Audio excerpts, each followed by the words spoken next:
I guess everybody knows these moments in life one never forgets, whether it's 10 or 30 or 40 years later. And one of these moments for me happened on December 29th in 1984. It was a Saturday and my mother dealt with flowers, selling them on the market. I had her starting at 4:30 in the morning, driving to the market in our old VW Bully bus. And I will never forget that voice coming from the radio at 5 in the morning. Los Angeles, only 59 years old, famous film director Sam Peckinpah died last night in Los Angeles.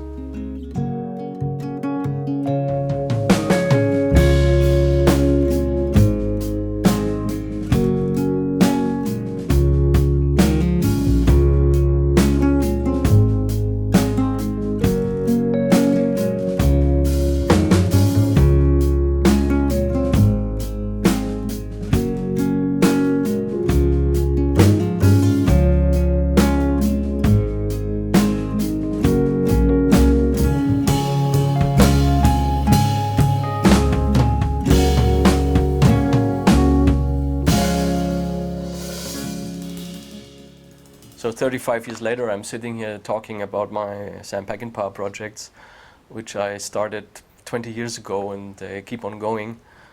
And my affection for Sam Peckinpah started quite early. And in fact, in the summer of '78, I was only 10 years old. Convoy was the first movie I saw. That was one of the blockbusters that summer, and of course you had to see it. Over here it was rated 16, I managed to see it anyway. Of course I liked it a lot. But things changed the next year when I saw Cross of Fire, and of course that one was in a complete different league.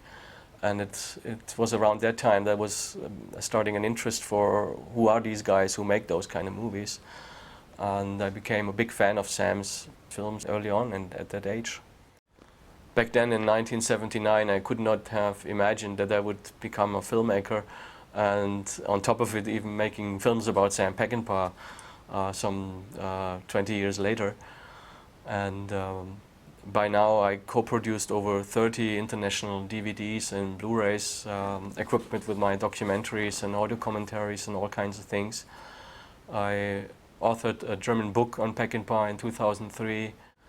I'm also a writer for Cinema Retro magazine, that wonderful British-American magazine covering the films of the 60s and 70s.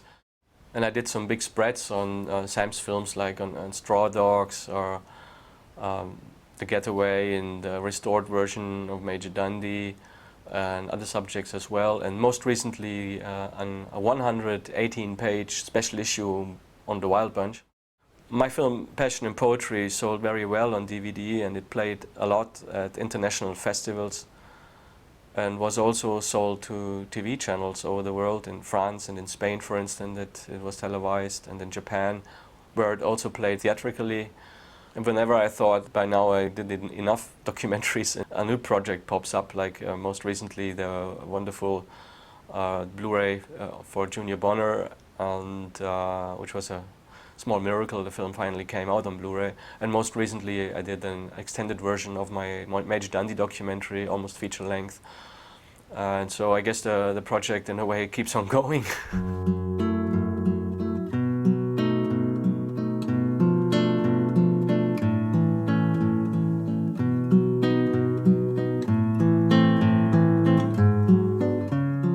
My mother loved movies, and my father died when I was only 4 years old, and she grew up in the 50s and loving all these films with James Stewart and James Dean and Elvis Presley, and she watched movies with me all the time when I was growing up. And she was very persuasive, and she would talk all the ladies at the box office into letting me in seeing movies that were rated 16 or even 18 when I was 10 years old or 9 years old, looking 7. And I saw films like Easy Rider, one of my favorite films, or Enter the Dragon, which was rated 18 over here, and or the James Bond films. And so I grew up very quickly in the cinema, so to speak. And it was a great film school. In 1979 I became a real film buff, and I saw Star Wars. And I saw it numerous times in a week and became the biggest Star Wars fan in the world. among these other millions of biggest Star Wars fans in the world, obviously. Shortly after I saw Easy Rider, I lifted my first lobby card from a theater lobby here in town. It was a scene right out of Day for Night, François Truffaut's movie. You have exactly the same scene in Day for Night. François Truffaut has a nightmare, and you see him in that nightmare sequence stealing lobby cards, Citizen Kane lobby cards at night from the cinema. And that's exactly what I did. I stole an Easy Rider lobby card, but I was sweating, and thievery was not really my kind of thing. And I thought there must be an easier way to get this kind of stuff. So the first way, of course, was a mail order. You had little adverts in magazines. I thought the best way to get these posters and lobby cards is to work in a cinema. there was only one theater here in town, and I became like the little boy Toto in Giuseppe Tornatore's movie Cinema Paradiso. We had a nice little family at our cinema. A year later or so, we started a youth film club, we called it. It was 4 of us. I was the youngest, and I insisted, of course, that Easy Rider would be the first film. We were sold out twice, although the film was already 12 years old by then. But it was sold out twice, and I had a great position, so I did a lot of programming and did choose a lot of films I wanted to see and never saw before, especially on the big screen, like Sergio Corbucci's The Mercenary, Il Mercenario, or Catch-22. A Bullet or The Omega Man, obscure titles sometimes. It was a great time to study films. My hometown is Sindelfingen near Stuttgart. It's known for the big Mercedes factory here, which is almost as big as the whole city. But it is also the hometown of Roland Emmerich. We even went to the same school. He shot his first 4 sci-fi movies around here. And he came when he did his first film, he came to our cinema every afternoon to check the dailies. And I was there, of course, because I was a school kid. So I got to know him quite early on, and then did little gopher jobs and stuff like that on the sets. And he even premiered his first 2 films in our little cinema in Sindelfingen. I'll never forget the first premiere he had for the Arche Noah principle. Out of nothing, my mother showed up. But he was so nervous, we were standing in the lobby, and he gave his seat to my mother. So my mother went in and watched the film, and he was standing there at the bar with me and the bartender. And it was great, and he started talking about the films he liked and everything, and he kept on looking at me more and more, and he said, well, you have a nice look, and why would you can have a part in my next film. And I said, oh, why not? That's interesting. I have to say I was used to spotlights because I was a child model when I was young. I did it for almost 10 years, I guess, or 8 years, I don't remember. So that was my little thing in front of the camera when I was a youngster. But I didn't even go to grab that part because by then I was 16 or 17, and I rather drove around with my bike, little motorcycle with my girlfriend, and had fun, meet the boys and so forth. I wasn't really interested in becoming an actor. And on this next film, I had a funny experience with him. They called me up one day. They were shooting just around the corner from where I'm doing this interview right now. They were shooting Hollywood Monster, it's the German title. They called me up and said, you still have this collection and so forth? And I said, yes. They said, we have this room, these are movie buffs, the film's about movie buffs, and our set decorator, he put on all the German horror film posters, and we can have this because this is supposed to be in Los Angeles. Do you have some American one-sheets and stuff? And I said, yeah, of course I do. So I made a list and wrote down the value in case something gets stolen or get lost or so forth. Sure enough, one day she called me up, and his sister, Ute Emmerich, she's the producer of all his films now, big time. And she called me up and said, Michael, there's something happened. I said, what did you do to my posters? So I went up there, and there was a scene where one of the actors, he had to fire at the wall, and exactly where my British quad poster for The Premature Burial, Roger Corman's film with Ray Milland, was displayed. And they fired at the wall, and the poster burned. Of course, they paid me 100 Deutschmarks or something for it. By now, it's worth 1,000 or something. But it was great fun. In 1991, I moved to Munich. I quickly started working in the biggest premiere cinema in Munich, which was back then also the biggest premiere cinema in Germany. And they had all the big premieres, and all the actors and directors came, so that was great. I mean, I met Jeremy Irons and Richard Donner and all sorts of people. influenced by meeting all these famous people and creative people, I bought my first video camera and started filming a little bit. The very first home movie I did was at the premiere from Goldeneye. That was big fun. He didn't want to have any vodka martinis. Well, I would rather care for, do you have German Weiss beer? So I supplied him with Bavarian Weiss beer. He got drunk quite quickly after 3. By then, I even made my first Sam Peckinpah documentary, in a way, on VHS. It was a 2-part sort of bootleg. I did only for myself and a few friends. 2 parts, 5 hours long. I sort of took out all the footage I could find in documentaries I taped from TV, and which were out on VHS already, which wasn't much. A little bit of extras from Laserdiscs and stuff like that. And my best friend back then, he's unfortunately not among us anymore, was André Buschmann. He was responsible for dubbing spaghetti westerns in Italy in the 70s, and he was also a dubbing actor and stuff like that. Wonderful voice, wonderful deep voice. And he became the narrator. We did it in English. It was funny, at that time John Woo was also in town, and I knew he was a big Sam Peckinpah fan. So we gave him the tapes. I also made NTSC copies. I had a great VHS machine. And a year later he sent me a fax and thanking for the tapes and everything and so forth.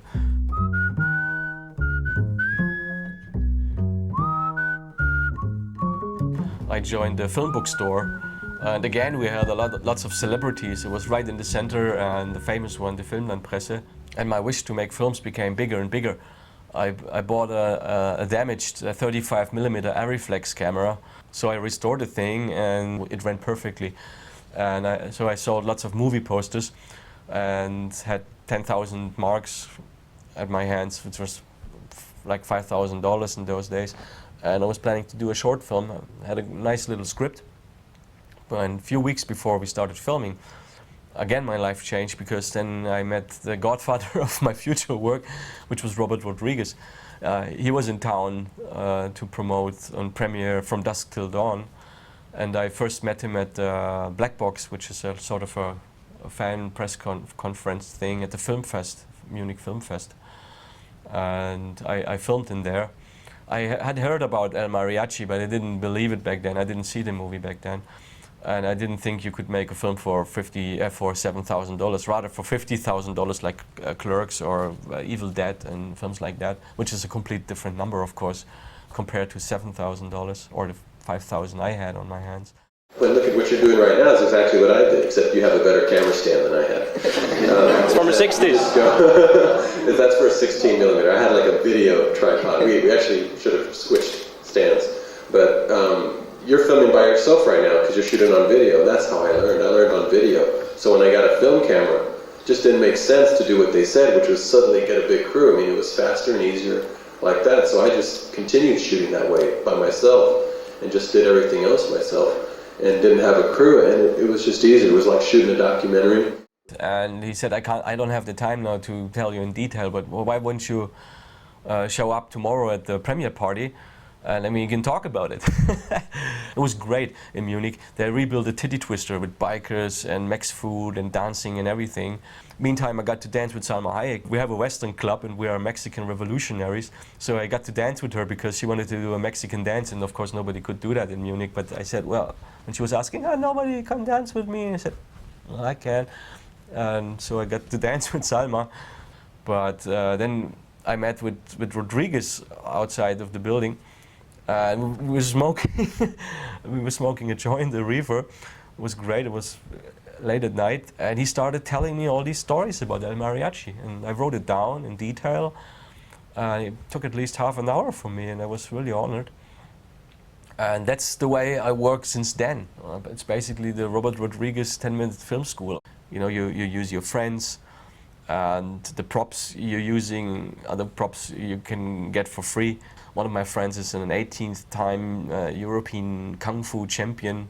And you also cut in the camera, of course. You have only 4 or 5 hours of footage. Of course, when you have it on Betacam, then you need a place to edit the thing. He did exactly what he told me. You go to the local TV station, and if the footage impresses them, then they'll give you the key to the editing room. That sounds very romantic, but it's exactly what happened to me. Exactly the same way, because when they went home at 8 o'clock, I could start editing. And more than once I fell asleep and they woke me up at 7 in the morning editing the little action film I did. It was funny. But it was the Robert Rodriguez Film School, and I did all my films since then like that. Otherwise I couldn't have done Passion and Poetry with the money I had on my hands, because I filmed in 5 countries and stuff like that. In 2016 I restored Pendechos for Blu-ray, because I never released the film because I didn't like it much and the dubbing was very poor. But people were asking all the time, and the negative also almost got drowned here when we got flooded a few years ago. So I decided maybe I'd do a crowdfunding thing and restore the thing on Blu-ray in HD, and it came out quite nicely. I also made a documentary about low-budget filmmaking, which is better than the actual feature, I think. Some of my favorite comedians in Germany, they helped me doing a German dubbing versions, and the female voice even had a connection with Salma Hayek, because she's the German voice of Salma Hayek and one of the voices of 2.5 Men. So I was very lucky. I got them for free. They just supported the project, and again we had another premiere, and it was a nice ending, so to speak. Ein paar Kugeln zwischen die Augen oder vielleicht den Sack abschneiden? Fahr nach München und dann den Tauben für die drin. 1000? Gib das Ding her. Besetzt. Hier hast du Respekt. Hübsch, aber verweigert.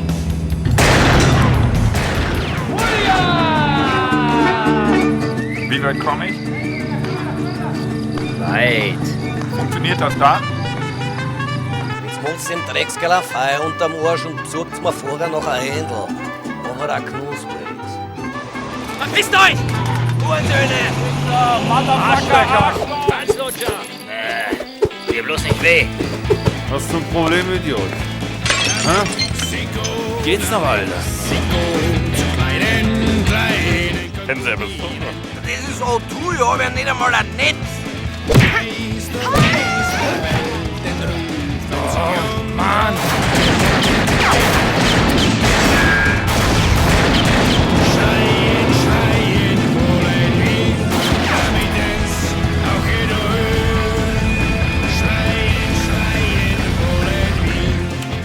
Hey! Der Bart ist echt scheiße. Deine Frisur ist recht, Jürgen Drews.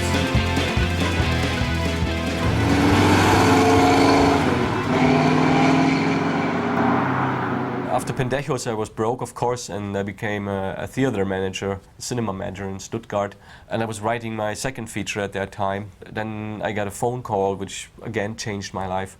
It was in early 2000. It was Umberto Berlingini from Italy at Rai Televisioni. He works, and he was asking me whether I want to help organizing a Sam Peckinpah retrospective in Padua near Venice. And we had the greatest of time. We were there for 2 weeks. We had a great exhibition. I did it in the Oratorio di San Rocco in Padua. And the list of people they had invited was so impressive. There was James Coburn and Ally McGraw and R.G. Armstrong, David Warner and Susan George. And Sam's sister was there, Fern Leah, and it was just incredible. Porcito was there. And they flew in Valon Green, the writer of The Wild Bunch, for just 1 day. It was just incredible. Before I went down there to Padua, I met up with Michael Krause, who is a screenwriter and also a big Sam Peckinpah fan. And we had the idea to make a feature-length documentary on Sam Peckinpah. And he had a co-producer from German television, but they backed out a week after we came back or so. And he said to me, you know, I won't do this project without a co-producer from television, which is important over here, because if you produce it completely independently, it's difficult to sell such a film. They only want to screen movies they partly produced or whatever.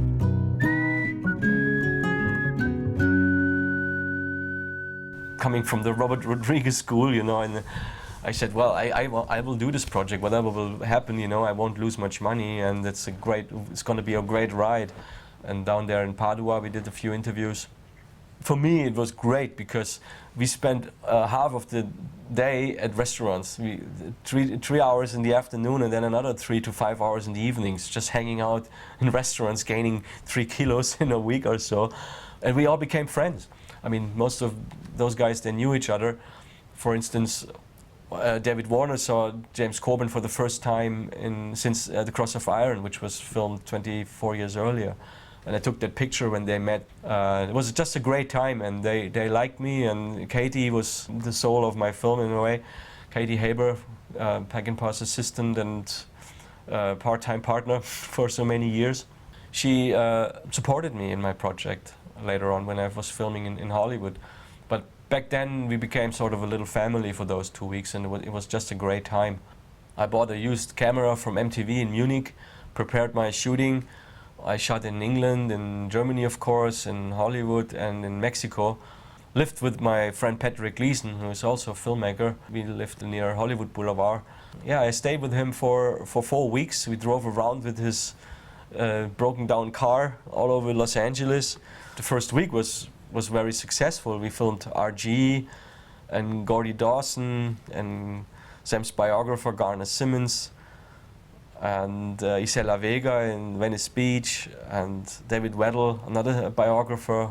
We filmed in at Paradise Cove at Malibu Beach at a trailer park. That's also where Peckinpah lived, and where he's also buried, so to speak, because he has no grave. And when he passed, they throw Lupita, his daughter, and a few friends, they throw his ashes into the sea because Peckinpah was a Marine. The only Peckinpah actor I was in contact with before Padua was L.Q. Jones. He sort of was a pen friend. I exchanged lots of letters with him in the 90s. He always responded to my letters. It's L.Q. Jones. It was just the funniest letters you can get. So 5 years later, when I started Passion and Poetry, I thought L.Q. Jones, of course, will be a part of this project. I was a bit naive and also arrogant. And when I arrived in LA, the first thing I did, I was driving to his house. When we arrived at his place, he was just taking out the garbage. I was standing there with my letter. He was just coming home from a rodeo, he told us later on, from Arizona. He was standing there and I said, "Hey, LQ, guess who I am?" And he said, "Tax people." I said, "No, the tax people." So he let us in and he said, "If I can support your project in any certain way, just let me know." I said, "Yeah, I need you on camera, I need an interview." And he said, "Sure, but you got to pay for it." Of course. I said, "Well, how much do you want?" And but I don't have any money with me anyway, you know, so this is a problem. I said, "Yeah, might become a problem. Because, you know, everybody's bugging me about Elvis. He did 3 films with Elvis, with Don Siegel and Peckinpah, and, you know." And I said, "Well, LQ, I can't pay you anything, you know, I don't have a budget at all, you know, I have, I don't know, $2,000 with me for 5 weeks in Mexico and Los Angeles. I can't give you $1,000 or whatever." I said, "Yeah, okay, but if I can help you in any other way, you know, just let me know." And then we went out, and I said, well, that didn't go too well.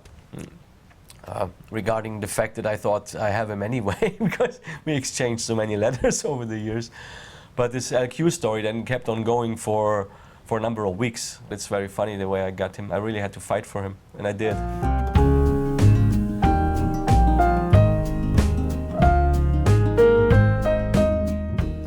I then flew to Mexico to film The Hacienda, and back in Germany it had taken me a while to find the place, because it was the early internet, of course, and you couldn't really find it because there's no real city nearby. It's between Parras and the highway that's leading to Saltillo in Cuajia. So I flew down to Mexico and Rolly picked me up, and I also had contacted Lupita Peckinpah, Sam's youngest daughter, and she was living in Mexico City, and I flew her in for the 3rd day, I don't remember, to interview her at the Hacienda. And she also was searching for her father. She was 10 when he passed, and to her it was also something special to be there at the Hacienda.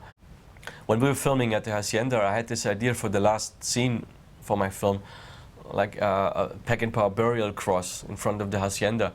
And Lupita gave me her blessings, because Peckinpah, he has no grave site, so she thought, it's a funny idea, and my father probably would have loved it, and it's also made out of the wood from the Hacienda, that cross, so I did it. I'm mentioning it because it was a funny scene on my way out from Durango back to Los Angeles at the customs. They discovered the cross, obviously it didn't fit into my suitcase. And when they saw it, although it was taken apart, they pointed a machine gun at me. Because they thought I'd robbed a grave or something, obviously, which is the worst thing you can do in a Catholic country in Mexico. But I had something on video, behind the scenes footage, and you saw the cross without the writing on it and stuff, and I kept saying it's para película, it's for a movie and stuff like this, and then they realized, there were damn gringos doing a film and stuff, and they slapped me in the face and kicked me in the plane with their machine gun, and they had one finger was at the trigger, so I was very nervous, and well, I didn't do anything, why is the finger near the trigger, you know? It was a scene like out of the Wild Bunch. It was just fantastic, and I flew home and had the great footage in my can, and Lupita was happy and everybody was happy. It was a great time in Mexico.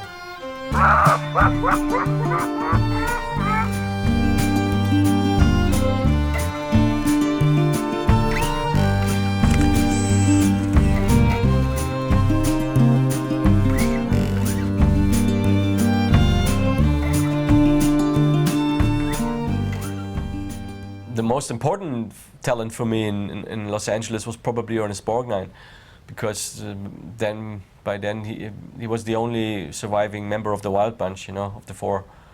And Katie gave me his number, and I spoke to him, but he was a bit reluctant. We had a nice conversation, but he said, you know, I don't remember that much. That was 34 years ago, what have you.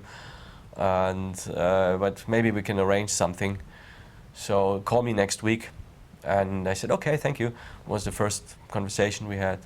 So I called him the next week, and the same thing happened. He said, well, you know, I don't remember that much. And well, I said, anyway, I said most of the stuff before. And I said, yeah, but you said it to the biographers and not on film. There's nothing on film where you talk about Sam. And you made 2 films with Sam, you know. He said, yeah, that's interesting. Yeah, you're right. Maybe, okay. You call me next week, Monday at 12 o'clock. We can maybe find some time. I said, yeah, okay. So I wrote it down. But that Monday, 12 o'clock, I was in Mexico, in the middle of nowhere. So we had to drive through a place where they had a payphone. Can you believe it? A payphone. And I called him at 12 o'clock. And again, Borgnine kept telling me the same thing, you know. Well, I don't remember that much. It was so long ago, and I said everything before anyways, and this is so important for you. I said, yeah, it is. I said, well, where the hell are you anyway? You know, I can hardly understand you. That's the worst connection I had in this town. I said, well, I'm not in Los Angeles. Well, where are you? I said, well, I'm at the hacienda. He said, which hacienda? I said, down there in Parras, you know, Hacienda Ciénaga del Carmen. And there was silence for 5 seconds. He said, what? What? You were at Mapache's place? I said, yeah, that's where I am, you know, 3 miles away. I'm just at the payphone, you know, we keep on talking. I don't have that much money left. He said, oh no, you are crazy. You're really down there? Nobody's been there. I said, yeah, but I'm there filming. He said, oh no, you won't believe this. One day I was walking with Sam, and he kept telling me the greatest story of him and Sam talking, and he was in tears and stuff like that. And I was listening to it for 15 seconds. And I got angry. I said, well, what the hell, you know, I can't get him in front of the camera, and on the telephone he's telling me the greatest stories he doesn't remember, you know. I said, stop. I said, why are you stopping me? You know, this is a great story. He said, yes, but I need you on camera, for Christ's sakes, not on the telephone and payphone from Mexico, you know. And he said, oh, for Christ's sakes, man, you're a pain in the ass. Okay, I tell you one thing, when you come back to Los Angeles, you come over and we do this thing, you know, we do it. Okay, you got me. He said, yes, thanks very much. I said, you know, you have fun down there. There's a lot of dust to be hanging off.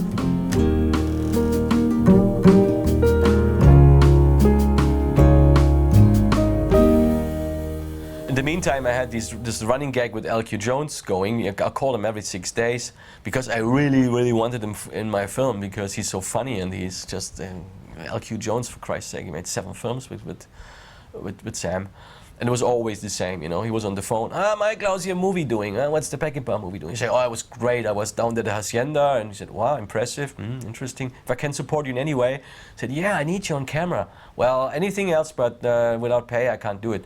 It was always the same conversation, and I got pissed after a while, but I said, well, maybe I can raise some funds or whatever, but I didn't want to do it because I didn't pay anybody else, you know, and they all did it for me and for Sam, basically. I mean, I became rich because of this project, obviously. I did it for Sam. I wanted to make a film that reflects his personality, and when I was back in LA, I filmed Ally McGraw at Katie's place, and I filmed Chalo, who is one of the greatest people alive, Chalo Gonzalez. With Bo Hopkins, I had great fun. Dan Melnick was also very interesting. He's a great guy from New York with a great sense of humor, and we hit it off immediately. I brought him some German beer, I guess, because his assistant told me that he likes that. And he has a great place with lots of art, and I knew all these artists because I'm into art as well. It was Emil Nolde and all these great paintings, I couldn't believe it. I then filmed Fern Leah, Peckinpah, Sam's sister, and I also filmed Katie at that place. The LQ situation by then, I wasn't much interested anymore because I had only 3 days left and I had a busy schedule. And the last message I left on his phone was a bit nasty, I have to say. I had enough of this crap. I left a message on the answering machine. I said, well, thanks very much for the nice conversations and everything, but I'm sure I'm broke, I can't raise any money, I don't have any money. I'm very sad you won't be in the film because the film would have benefited big time with your appearances in it. But if you'd rather steal horses in Arizona or wherever you came from when I first met you here in Los Angeles, going to Fern Leah tomorrow, to Malibu, and then there's Ernie, and then I'm off to Germany, and all the best to you, and hopefully I'll see you again. And hang up. The next day I was at Fern Leah's place and the phone rang. He wants to talk to you. Yes. Hi Michael, how are you doing? So they really let you in, you know, so you can't behave too badly with all these people and stuff like this. I said, no, I'm giving my best, you know, and nobody kicked me out yet. Yeah, just come over. He said, well, I don't have the time right now, you know, I need to grab some food, and it was a long day. And he said, no, you don't understand, damn it. You come over and you bring your fucking camera, you know. I said, really? Without pay? You know, Fern Leah's listening. I said, you come over, damn it, you know, when you're finished, for Christ's sakes, you come over and then I'll let you in, don't worry. So we packed our things together, and at, I don't know, it was 7 or 8 o'clock. We were at LQ's place, and he rewarded me with a 5-hour stay. We stayed there until after midnight or 1 o'clock, I don't remember. I filmed him for 3 hours. He rewarded me with a 3-hour interview. It's just fantastic. What's your next problem? And the last interview I filmed in the US was another adventure, so to speak. When I came back from Mexico, I called up Ernie Borgnine, and he said, well, you come at this and this day, and we do the interview. I'm quite busy these days, so this is the perfect time. It was 4 in the afternoon. I went there with my assistant, Mulholland Drive. His secretary was German, big fun. We spoke German. It was getting a little bit late, and I said to his secretary, so where is he anyway? And she said, well, he's coming soon, he's with the dentist. I said, what? What? He's with the dentist before he has an interview? He said, oh, don't worry, you know, his teeth are perfect. There's never something happening. He said, well, but this is the movies, you know. You know these lines, you know, it will never rain here in Nevada, you know, never. Then it rains forever when you want to shoot. Sure enough, a few minutes later, the phone rang. Oh yeah, he's here, and I have him on the phone. Well, Michael, I have a slight problem, you know. There was never something wrong with my teeth, and I was like, oh Christ. That was I don't know, a week before I left Los Angeles, and I called him 3 days later, and he was busy. And he said, you know, my teeth are fine now and everything, and we'll find it. We'll find it. I mean, you fought for it, you get it before you leave the US. I'm sure you'll get it. And sure enough, the last day we had the date with Ernie at that very last day. It was 8 in the evening, and we already knew the place, and he was opening the door, and we were coming towards him with our tiny equipment stuff, and he said, hi, I'm Ernie Borgnine. And I said, well, hi, I'm the pain in the ass. And then he was laughing like crazy, and we hit it off immediately. And it worked very well. And we had a drink and talked, and then he said, well, now you got me, but I really have some problems remembering these things, you know. And I used this little trick you can fall back on, these little director's tricks you have to fall back on sometimes. And I pulled out the cartridge, this bullet, machine gun bullet probably, and I said, look, this is what I found at the hacienda. I found that at the hacienda. Oh God. You didn't know this, but probably no one ever told you. But on the very first day of shooting, everything came back, and he started for an hour talking, and we had the greatest conversations and everything. It was just wonderful. Then it was time to get the German actors in front of the camera. I shot Roger Fritz in his restaurant in Munich. He was Triebig in Cross of Iron. And Senta Berger, it was great to get her in front of the camera. She put in some juicy stuff I needed for the film. With Mario Adorf, I had a fantastic time. And he even canceled an appointment to lengthen our conversation, so to speak. With Vadim Glovna, I became friends. And he was very important for the project. You got to check out the Cross of Iron Blu-ray in case you didn't see it yet. There's lots of footage. He sort of became the protege of Sam's after Cross of Iron, and they were very close. Because of him, Monty Hellman became the narrator of my film, because the Berlinale in Berlin in 2004, Peter Fonda was there. And I wanted to have Peter Fonda in my film because he was living in Livingston in Montana when Peckinpah was living there in Warren Oates, and he knew Sam. And so I would have had Easy Rider, my other favorite film, next to The Wild Bunch, in my Passion and Poetry thing. Sure enough, Vadim brought me into the VIP section of it, but they wouldn't allow me to film him because they own the people at the Berlin Film Festival. It's all in the contracts and whatever.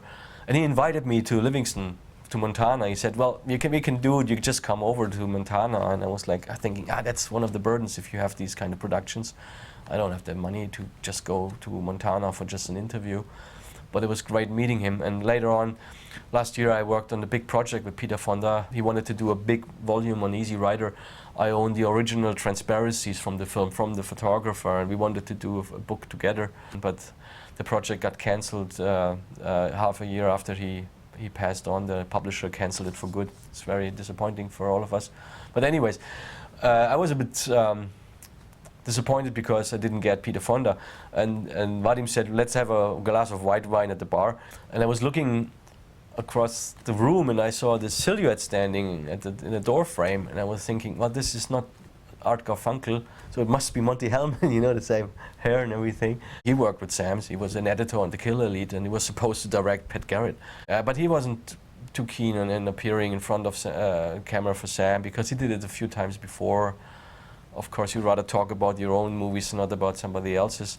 But when we were talking, I realized his voice is so beautiful, you know. I love his voice, his calm, gently voice. And I said, I had this idea, thank God, you know. I said, well, if you don't appear in front of the camera, how about you being the narrator of the film? And he said, immediately he said, well, that's an interesting idea. I never did something like that, I guess. That's cool. Yeah, I would do that. So he became the narrator.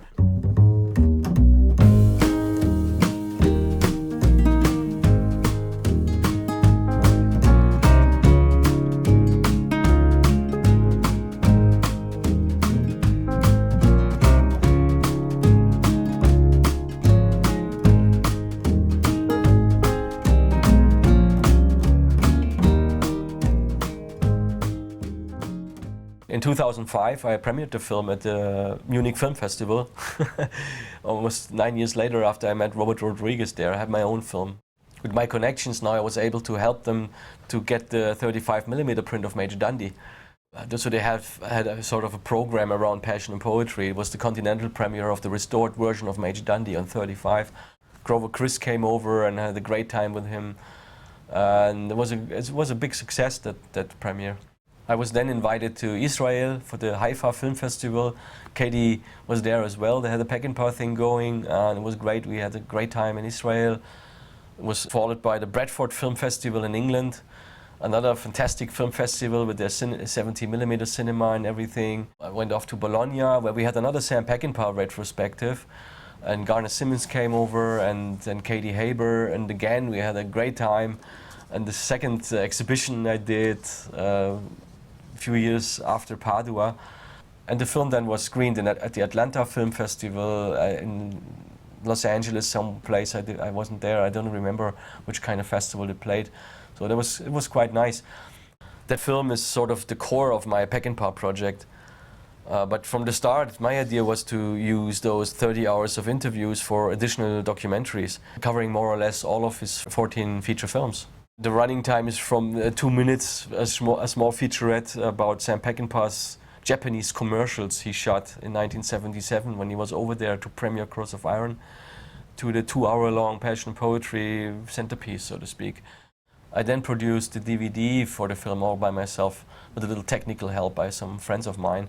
It's 4.5 hours long, with additional documentaries and footage and stuff.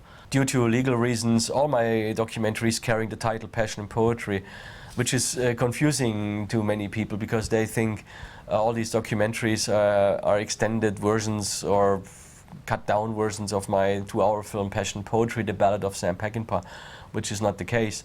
Because I filmed over 30 hours of footage over the years, and so I have enough footage to do more documentaries on Sam. I never liked the fact that some documentary filmmakers used only a minute or two of their interviews, of the interviews they filmed. I had long conversations with the people I filmed, always with the intention to make use of all the footage in the long run. Unfortunately, I couldn't do any documentaries on the Warner Brothers titles so far because their politics changed regarding supplements and extras for DVDs. I would love to do a 2-hour documentary on the Wild Bunch. The footage is all there and everything in the archive. And I couldn't do anything on The Getaway for the same reasons, or Ride the High Country. But wherever it was possible, I exploited my archive and all the interviews to the fullest. One of the last ones I did was Junior Bonner, and it was a dream come true because we tried to release Bonner on Blu-ray in Germany or in other countries for many years. It's a Disney title now, Beyond Buena Vista, and it was very difficult. And Kino Lorber released it in the US. I don't know which kind of deal they have, but it was great. I did Convoy with them before, so they knew me already. And I was able to do these extras for the film. And I'm very happy it's out on Blu-ray because it's one of Sam's best films. And for that project, I was able to get Jeb Rosebrook in front of the camera, who told the whole story of the film and the shooting because he was part of it from the beginning to the end. So that was another great project. All in all, from the beginning, it was always about making Sam more popular for future generations, to tell them about his art and life and the people involved in it. I wouldn't have done it for anybody else to such an extent, I guess, but of course I did a lot of other projects these last 20 years. For instance, I spent half a year co-authoring a big volume on Steve McQueen, exploiting my archive on McQueen to the fullest. He's one of my favorites, of course.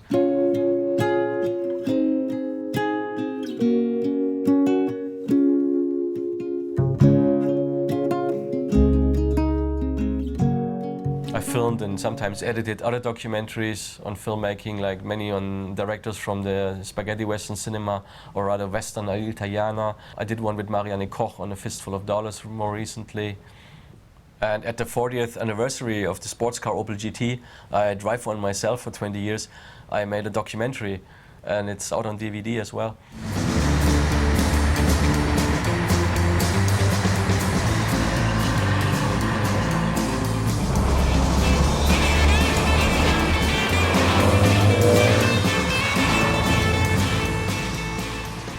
I also work a lot with my archive, illustrating books and magazines and DVD galleries and all sorts of things.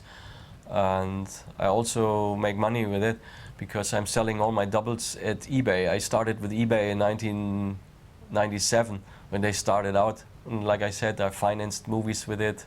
The archive here is quite huge.